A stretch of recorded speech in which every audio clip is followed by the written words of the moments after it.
For us individually, iba-ibang feeling, Like kasi individually we have a different personalities. Like sa akin, I'm really a performer. I'm really a performer, no?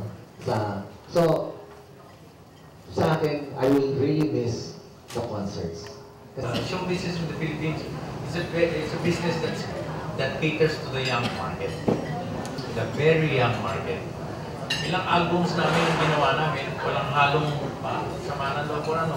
Sinubukan namin talagang i-promote. But yun sa radyo, hindi kami umabot doon. Hindi kilala ng maraming tao ang laman ng mga 4 o 5 huling album na ginawa namin. That's a clear indicator. Wala akong sisisihin, pero yung merkado, parang bata talaga. Kailangan mong tulungan habang sikat ka. Kailangan mong tulungan habang meron kang na-achieve. 40 years is an achievement that's difficult to replicate. Yeah. May katapusan lahat. So sometimes you think things are forever. No, they're really not. When it's over, it's over.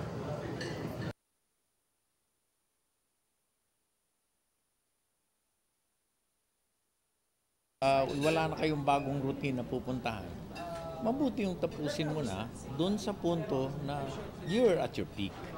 Yeah, well for me, I'm a creative person, so sa akin, under any conditions, whether there's apo or whether there's no apo, or whether I'm old or whether I'm young, or whether I'm sikat or whether I'm not, my duty is to be creative. So continue pa rin ako.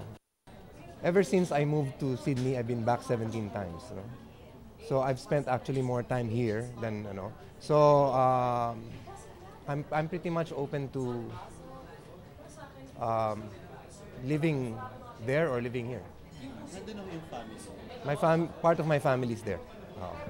But now that we are coming to an end, baka I enjoyed my 4-year stint as a teacher. I might even do that. So.